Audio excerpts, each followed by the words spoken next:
This is the Red Podcast. It's Red Podcast, the marketing podcast for experts. David Hooper here. And if you've got a message that you want to spread, you want to make more money for that message, you want to make people care about that message, you are in the right place. On this episode, I've got Mike Adams. He is an audio expert, which of course, very exciting to me as a podcaster. But what he's doing, I think, is going to relate to you. It's not only going to make you sound better if you take his advice, he is also doing a great thing with a course that he has. We're going to learn all about that. Mike Adams, welcome to Red Podcast. Hey, thanks, David. I appreciate you having me. This is really an honor for me. I'm looking forward to this conversation. I love it how I'm in Nashville. You're on the other side of the country in Arizona, in Phoenix. Yes. We sound like we're in the same room. We do. The audio quality is amazing, which, as you just mentioned, I'm all about audio quality. That's why I love having a guy who knows good audio, because it's not always this way. And we'll talk a little bit about that. But you've got a course for anybody who uses the product Audacity, which I love. I've used it for 20 years. Let me tell you how I found out about you. Audacity 3.0 just came out. I'm looking for information about it. There's an Audacity Forum on the internet, somewhere on Facebook. Somebody had a question. Maybe it was the question I had. Maybe I just saw it. You responded and you said, I've got this course. It's A to Z, beginner, intermediate, and advanced. $20 on Udemy. Right. And immediately somebody came in and said, hey, stop plugging your stuff. Stop plugging your stuff. I saw that. Yeah. Yeah, that's going to happen. I said, all right, I'm going to give this guy a shot because I really need to know the answer to this problem. I went to Udemy. I was already skeptical because Udemy, anybody can put something up there.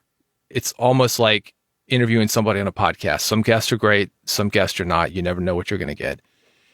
I was blown away by this course, especially for the price. Beginner, intermediate, advanced. I looked at the free stuff you had on there. You had some sample videos. And I learned one thing after 20 years of using Audacity. I said, okay, I'm in. I'm in. If I've already got one thing that I've learned after using this for 20 years, I know I'm going to pick up some stuff. We're going to talk about that, selling stuff on Udemy, but also you as an expert, how you got into this, because the way this thing was so organized, that was another thing that blew my mind. I've done these courses. It's not easy. And I think that you've got good advice for anybody, regardless of whether they're in audio or not, as far as organizing a course and selling a course. Before we get into that, let's talk about how you got into audio. What makes you an audio expert? You've been at this a while and you had some early exposure to it. So it's not like you did this in the last couple months. You know what you're doing. Well, I don't know that I'm an audio expert, David. Sometimes I feel like Audacity gets the best of me. Some of my audio editing gets the best of me. I don't know that I'm an expert. It's humbled me too many times, I think, to be able to hang my shingle out there and say, hey, I'm the audio expert over here. But I do enjoy Audacity. I do enjoy using that program. And one of the reasons why I started that course is to dive deeper. Like you, I've been using Audacity off and on for the last 20 years since it first came out, kind of dabbling in it here and there. And then in March of 2015, I got serious about it. And my wife and I started up a podcast, and I started using Audacity for that. And the more I got into it, the more I liked it. And I wanted to go deeper. I wanted to get beyond just the drop-down menus and what's there. I wanted to look behind it and see what's going on and really learn the program and get really comfortable in the program. So about 6 years ago, I started using Audacity in a serious way. I would say kind of a semi-professional way at that point. And started podcasting. And I've been podcasting now for 6 years using Audacity. And a friend came up to me. I don't want to go on too many rabbit trails here with you, David, but a friend came up to me last year, and this person said, you should teach a course on Audacity because what you're doing needs to be heard, and people need to know about it. And so I started to investigate that, and I landed at Udemy because it seemed the most user-friendly at the time. Their system is really easy to upload videos to and so forth. Right. Yeah, they make it super easy. Yeah, they do. Not only for you as a creator, but as far as getting paid, as far as people buying, and they're everywhere. So everybody knows of Udemy, so that's an easy sell there. You don't have to sell somebody on a different system or platform that they might not be familiar with. That's right. I started building a course in February, and originally I had 3 courses, David. I don't know if you knew this or not. I had 3 Audacity courses at Udemy. I had the beginning course, intermediate course, and the advanced course, but they were 3 standalone courses. Mm-hmm. I didn't realize at the time what I was getting into, but when you have to do updates on them, that's a lot of work. Which course do I update? Like, you mentioned Audacity just came out with 3.00. I want to talk about that in a course. I want to keep the course fresh. Well, which one do I put it in? Do I put it in beginning? Right. Do I put it in intermediate or advanced? So I ended up unpublishing those 3, and I made a completely new one in June. And that's the one that you see now. I just went through each lecture in video series and video style. Right now, there's 59 videos, just to give people an idea of what's out there. It's called Audacity Bootcamp, Beginner to Advanced. It's only $20. And I priced it low on purpose because I'm on a fixed income, and I, appreciate the fact that other people don't want to waste their money on. I don't want to, charge $200 and have somebody disappointed. I'd rather charge 20 and have them disappointed. Yeah. Yeah. But that's kind of how I got started in that course. My audio work goes way back, and I play drums and I play guitar. Okay, so you're a musician. You've been around it. Yeah, and in the mid 90s, I was spending some time in the studio, and I got my first exposure to pro audio. So that's where I started doing my digital audio work. I got quite into it. It wasn't my job. It wasn't where I was employed. It's something that took up a lot of my time, and I just really loved it. I couldn't get enough of it. So I started learning audio there. And then I kind of transferred my audio editing knowledge into Audacity, which, like you, I love the program. I mean, it's free, and it does some incredible stuff. Well, that's what I love about it. Coming from a music background myself, we have access to Pro Tools. And I remember the first time I even saw digital audio, because we were recording on magnetic tape, even in radio. Oh, yeah. And I was blown away by it. But when I saw Audacity, the fact that it was free, to me, that seemed so empowering as a way to get out a message. And at the time, I was coming from, this rock and roll background. I was like, all right, this is the ultimate punk rock thing. I thought it was amazing, as opposed to Pro Tools, which it's a little bit different now. I think you subscribe to Pro Tools, if I'm not mistaken. I know a lot of the Adobe stuff you do, but we were talking hundreds of dollars for a one-off thing, and there's some kind of key, a dongle you've got to have for your machine, and very expensive. So yeah, anyway, I was the same way when I saw it. It wasn't the most powerful, but I think for recording your voice, plenty of power. Oh, absolutely. Yeah, for, all I do is podcast, and now I do videos.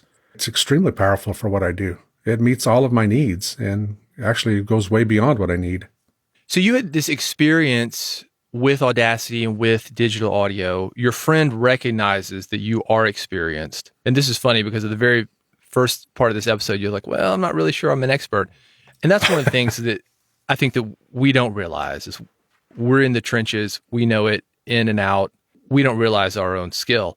But at the same time, we're in it so much, we also could have a difficult time teaching it. And one of the things that I loved about the Audacity Bootcamp is you seem so organized. And that's one of the reasons I want to go into your background, because I said, this guy's got to be a teacher.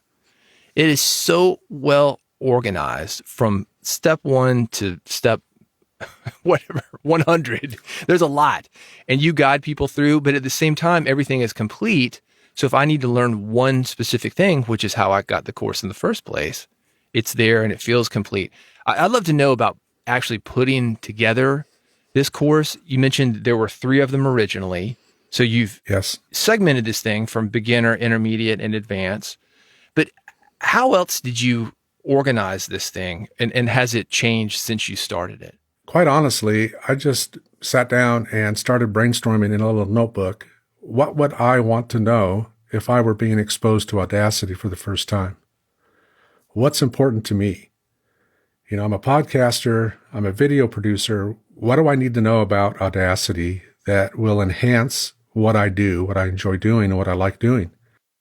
When I took the 3 original courses, I didn't want to get away from the beginning, intermediate, and advanced. I wanted to put them into one course. I rewrote the entire course, and I put all new videos out there. So the old videos are gone. I mean, they're unpublished. People that bought those original courses still have access to them. They'll have them for life. But those videos aren't out there for the public anymore to go see. I completely rewrote everything. I literally sat down with a notebook And I split it up into what belongs in beginning, what belongs in intermediate, what belongs in advanced. And I just went from there. Once I got the topics in there, I started to organize them in what I thought was a logical progression, just to walk people through it. Again, it's as if I had someone beside me who didn't know anything about Audacity, but who wanted to become a pro at using Audacity. Here's what I would take them through. Here's the steps that I would take them through. I'm not a frills guy. I don't know if you picked that up in the videos. I kind of have a dry sense of humor. Yeah. But, I'm older. I'm retired. This isn't theory. This isn't stuff I read in a book. This is things that I've experienced that I've been able to accomplish and do. And I wanted to pass it along to other people at a reasonable price. I'm not trying to get rich. I wanted to make it available and make it a good resource. And the response, David, has been overwhelming. Yeah. I've actually got 5 courses. I got the 3 that I've unpublished. I've got one on the Zoom H6 that's out there that I did on Udemy. And then I've got the Audacity Bootcamp Beginner to Advanced. As of this recording, I'm nudging right up to 1,000 students in a year. Less than a year, actually. Well, it's so perfect because, one, you've got the promo videos, which is what got me in. Because I said, this guy's organized. He knows what he's doing. He's mic'd up well. He's great. But the fact that it's for podcasters, I really appreciated that because there's a million videos on YouTube about Audacity. Right. Audacity has, I want to say it's 100 million downloads right now. So a big community around it. But some of that stuff, it doesn't matter to us as podcasters. Right. With your course, I was like, I'm going for it. I learned something right away. I'm going for it. And I have enjoyed it. I have enjoyed it's funny you call it like a dry sense of humor, but you're so laid back. You're the kind of guy that I like being in the studio with, because when things get stressful, we're like, we've got to get this take. We got to do it now. We've got 10 minutes. I want a guy like you in there with me that isn't going to get freaked out and get everybody all riled up. Well, thank you. This is what it feels like, but I know that sometimes this can be deceiving. It's almost as if you just hit record and you did it in one take. I know that from my own experience, it does not work like that. So let's talk about actually making these videos. You're zooming in on stuff. You're being very, very specific with the video part of the component. Are you going back and editing this and adding those video parts? How does that work? Oh, yeah. There's a lot of editing that goes on. It takes a long time for me to make a video. When I started this course last year, I didn't know anything about video. I had never recorded any video. I'd never done anything in video. And so I started to kind of explore that a little bit, and I found a program called Camtasia. Like screen capture. Yeah, it's full video thing. I can do screens. I can do multiple screens. You can do a lot with Camtasia. So I found a course on Udemy on Camtasia. Yeah. And I took that first.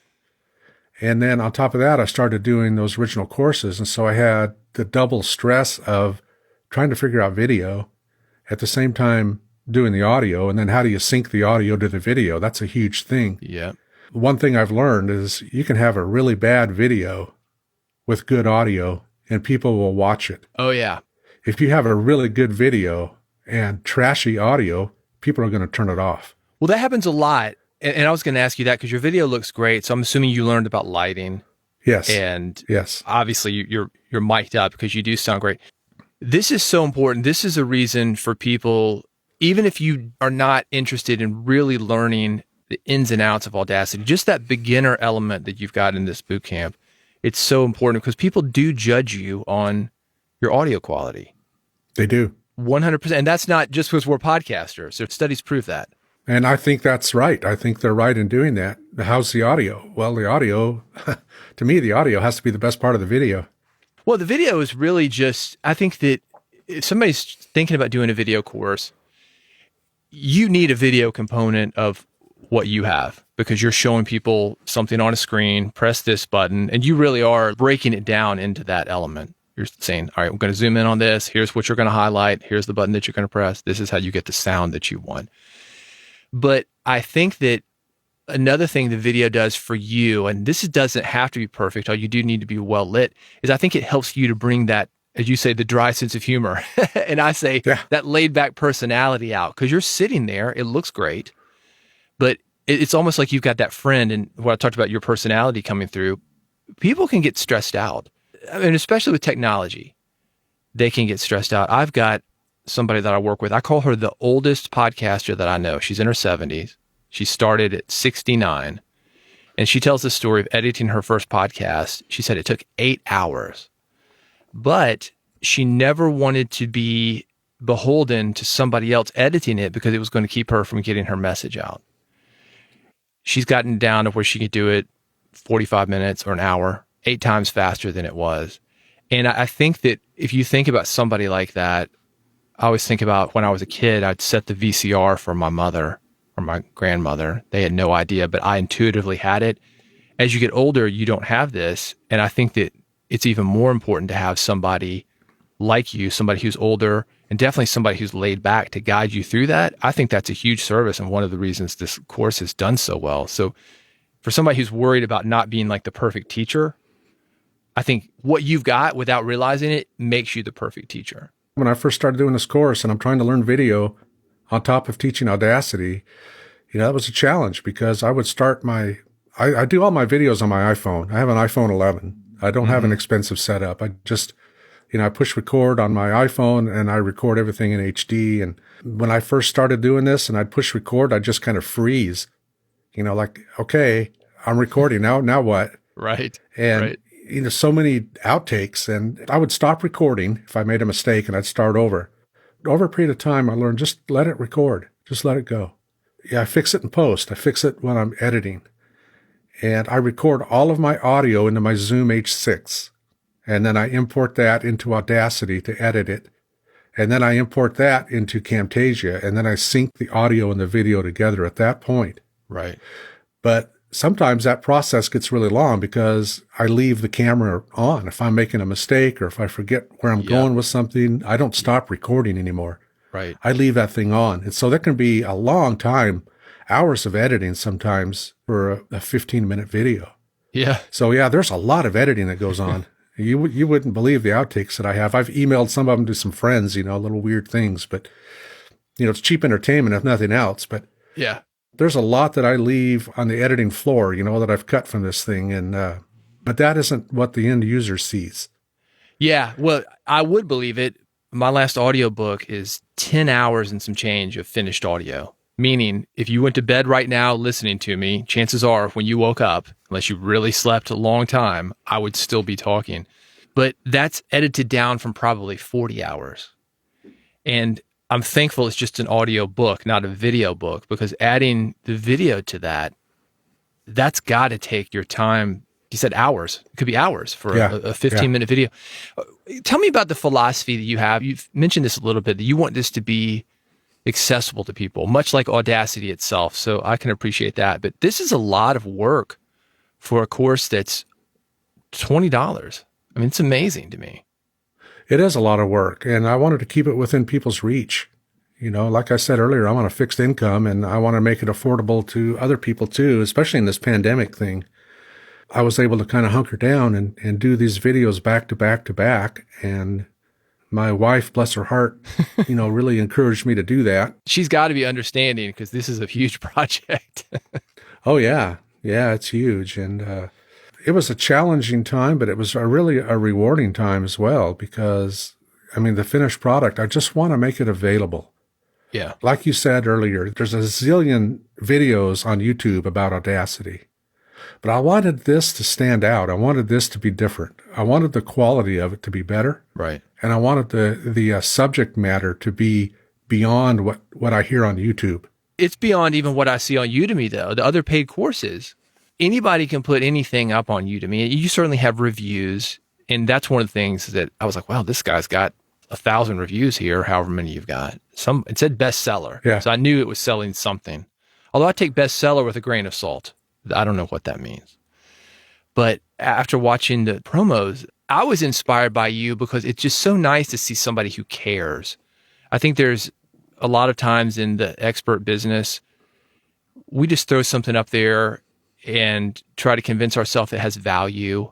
It's the content. It's not the audio. People are going for the content. Don't worry about the video. Just, go to Kinko's or FedEx Office, whatever it's called now, and give a third generation copy. It's good enough. And there is good enough. I don't disagree with the content being important, but I think that when you're competing against, you got kids that were born with these cameras and microphones in their hand. Right. And they are natives to them. So the quality is getting better and better and better. And it's just so great to see somebody who recognizes that. That was inspiring to me, and one of the reasons that I wanted to have you here. Let's talk about the marketing of it. Obviously, you've got a great product. I can't say enough good things about it. I've already told half a dozen people at least. It's good for me after 20 years to learn something and get me excited about Audacity again. It's like, all right, because I was honestly thinking maybe I should go to Audition. Everybody keeps telling me Audition, but I really believed in the philosophy of it. How did you get those first courses going? Like, how does Udemy work? Because they have tools, am I right, that you can give away some or promo things they want to help you sell stuff with? Oh, yeah. You can give it away for a certain amount of days. You can give it away to a certain amount of people. You can make it half price for a certain amount of days, to a certain amount of people. Did you try that? I did. I actually did that a lot. I'm not on social media a whole lot. I used to be, but I'm not there a lot. I closed out my accounts and so forth. I stayed on Instagram. Facebook went away. Twitter, kind of went away. And I just got kind of fed up with the whole thing. Well, then I started the course. And of course, they're saying, hey, you need to be on social media, which makes sense. Yeah.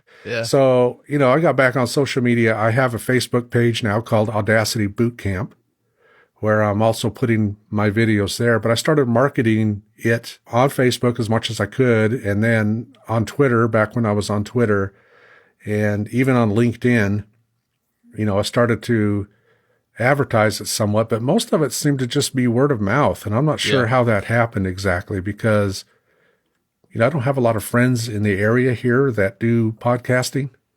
I'm not sure how the word got out there to a lot of these people. Like I said, I've almost got 1,000 students now, and I really haven't tried really super hard to push it. I don't know if you're into the Enneagram or not. It's funny. My wife just took that maybe 2 days ago, so I'm getting into it, and I'll let you know. What Enneagram number are you? Well, I'm a 9. Okay. And I tend to be an introvert, and I tend at times to be an extreme introvert. Yeah. And so, here I am, an introvert with 3 podcasts and now a video course. So that was a struggle for me, social media and that kind of stuff. I'm kind of getting in the groove now, and it's a little bit different now because I'm there strictly for the business. I'm there strictly for Audacity Bootcamp. Let's talk about that for a second, though, because I'm an introvert as well. I was speaking a couple of years ago on stage and had a panic attack. I've had those. Oh my God. And I'm fairly comfortable on stage, comfortable getting on the radio and talking to a lot of people, and comfortable with podcasting. I had a guy write me. He said, yeah, anytime you think you're being watched, right? And I had 3 cameras on me, and I had microphones and 1,000 people in the room, maybe, that kind of thing. Right.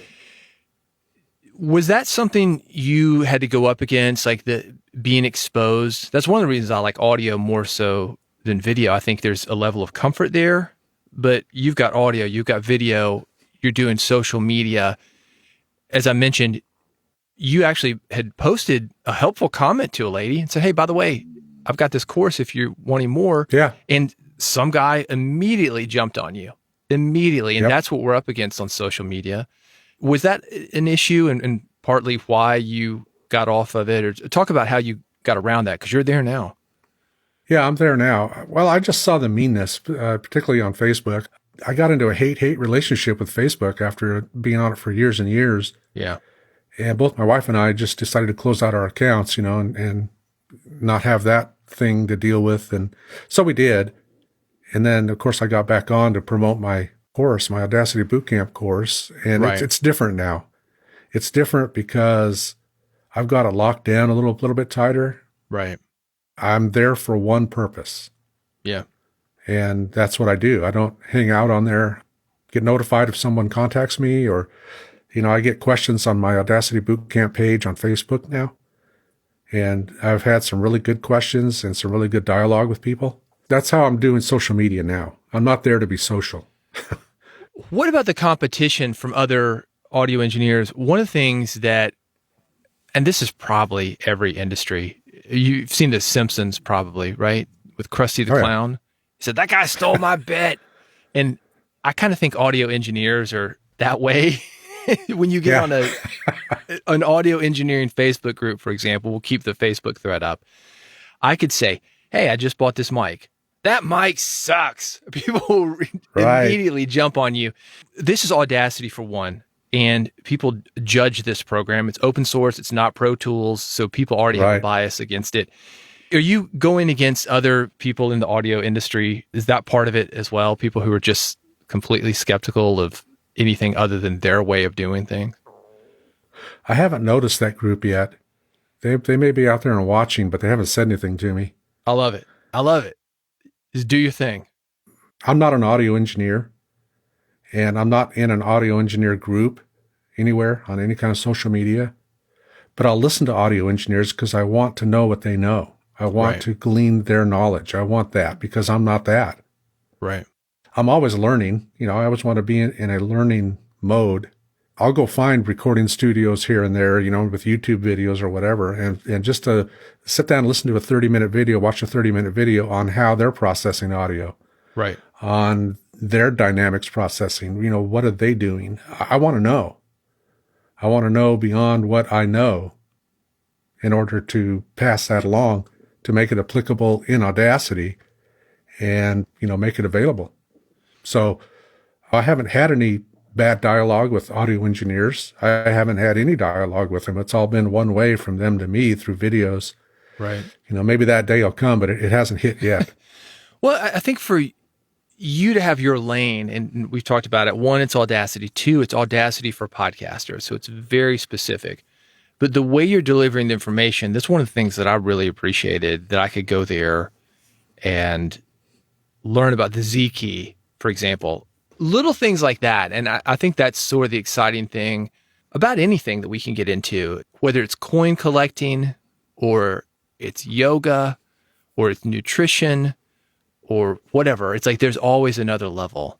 And there's definitely a level with podcasting and audio. And I think for people who are somewhat in the middle, they don't want to go to audio engineering school, but they care a little bit more than just talking into tin cans and a string. You have filled that niche. Take it back to the marketing, the word of mouth. I think that you've done it maybe just naturally. If somebody were to go on Udemy, let's say I got an idea for a course. I'm going to go on there. Did you find it helpful to drop that price? Does Udemy help you to boost it with all the traffic that they're getting? How does Udemy work, like their algorithms and things? I set the price myself, and I set it to the lowest tier. When you first get on Udemy, you have 3 tiers that you can set your pricing to. And I think based on what happens to your course after that, it might open up for you better opportunities to do a higher priced gig. But when I first got on there, I only had 3 choices. I had $19.95, I had $24.95, and I had $29.95. I haven't gone back to look to see if I have other choices now because I don't want to raise the price. Right. I think their algorithm works in such a way that depending on the sales that you're getting and the reviews that you're getting, maybe your pricing can go up. I'm not going to do it, but I'd like to know if it's there. Well, I love it that you're dedicated to keeping it reasonable. I would think that if I'd paid $100, I would have thought it was worth 10 times the price, personally. But at the same time, I would be using it all the time. So I understand, like, maybe you're trying to catch people and get them addicted to Audacity. Yeah, there you go. That's a good addiction to have. That was the other thing I wanted to talk to you about is your philosophy on content editing and also the art of plosives and EQing and things of that nature, because I really appreciated that too. You seem to have, coming from a music industry background, some of those guys are so particular about every single thing. And you seem to have, I guess, a good balance of quality, but also understanding that it's not going to be perfect. So I'd love to hear more about your philosophy on editing and why you've dug into Audacity so much like you have. I guess the overriding principle on my editing philosophy is consistently good, clear, clean audio. As a podcast listener, you've done it too. We tune into podcasts and the volume's all over the place, right? You got somebody talking real quiet and then they get real loud and they get quiet again, or you've got different speakers on there, different levels, and you end up kind of chasing the volume around, or rewinding and go, what'd they say? Yeah. And so you re-listen to a piece of it and it's real low. And so you turn it up and then all of a sudden it's real loud again. So you have to turn it back down. part of my philosophy is making that consistent from beginning to end. And my audio, whatever I'm doing, if it's a podcast or if it's a video, I want my audio to be a consistent level from beginning to end so that people can push play and put their feet up, get their favorite beverage, and listen and not have to touch it until it's done. And not even think about it. That way they can focus on the content. Right. Exactly. I don't want them to be busy trying to figure out what's going on in my podcast or in my video. I want them to be able to just listen and enjoy it and get something out of it. And you do that through good audio. I've got sound boards on my room in here. This room it's not soundproof. It's not a studio, but it's awful close to it. I'm actually in a walk-in closet right now that I've tricked out. I've been there too. Yeah. Well, and what I've got is I have foam, I have Automute, if you're familiar with that, which I guess is like rock wool or something, some kind of fiberglass or something. And I have basically packing blankets, very inexpensive things that you can do to make your room sound better. I'm curious how you've treated your room as far as the sound. It's been a process. It's been an evolution, kind of. I started with the 12 by 12 foam things I had all over the walls. Yep. I didn't really like those. So what I did is I went out and got some 2 foot by 4 foot by 2 inch thick styrofoam panels from the hardware store. I brought those home. My wife got some material that we put over them, which is, sound absorbing material. And then she made a tablecloth for my table from that same material. And all of my little tables and stuff in here are covered, because you got flat wood surfaces that tend to reverberate audio. So I've got everything in here absorbing sound now. And I've got a little bit of furniture in here. I got a nice recliner that absorbs sound. Yeah. It isn't a studio by any means, but there's zero echo in here. And I can't normally hear what's going on out in the rest of the house when I'm closed in here. So it's a perfect environment for me.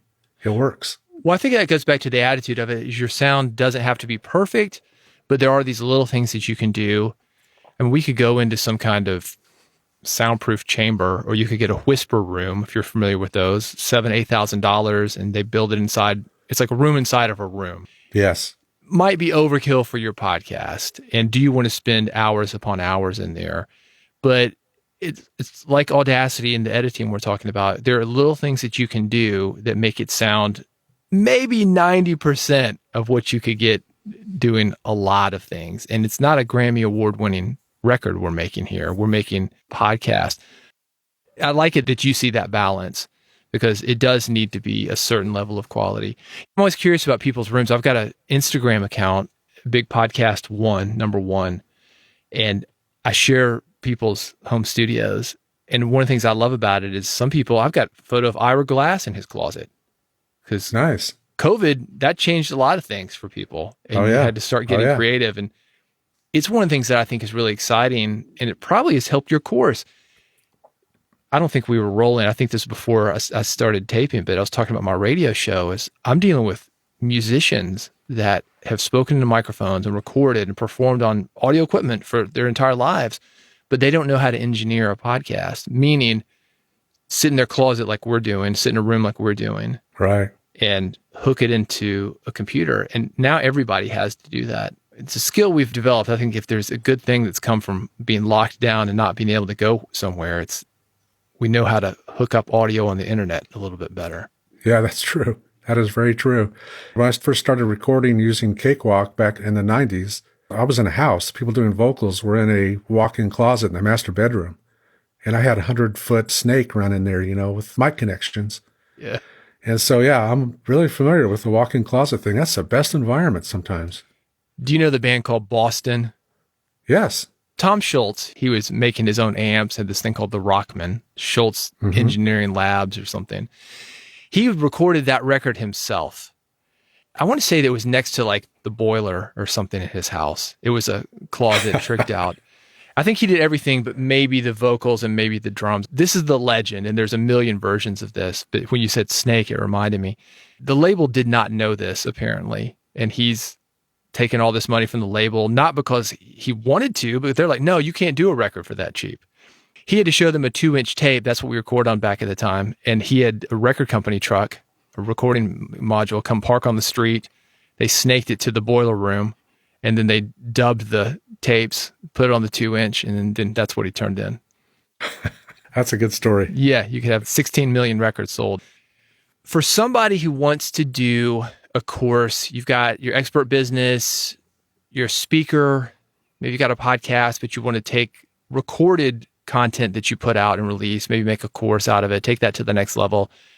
Want to get on Udemy. What are some thoughts on how to best do that? Any tricks that you've learned along the way to have success on Udemy?